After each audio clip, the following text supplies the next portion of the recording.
اهلا بيكم في مطبخ السعادة. النهاردة هنعمل غزل البنات او الكوتن كاندي في البيت بطريقة سهلة. اول حاجة عندنا الماكينة بتاعت غزل البنات او الكوتن كاندي.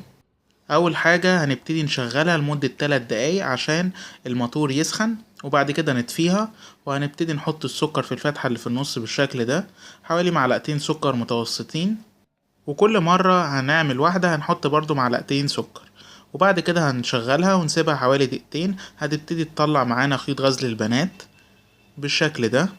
وبعد كده باستخدام المعلقة اللي بتيجي مع الماكينة هنبتدي نلم الخيوط اللي بتطلع، وافضل طريقة ان احنا نلم الخيوط بشكل كثيف هنحطها في النص، وبعد كده هنحركها بشكل دائري زي عقارب الساعة، ونعملها لغاية ما ناخد الحجم اللي احنا عايزينه المناسب لينا.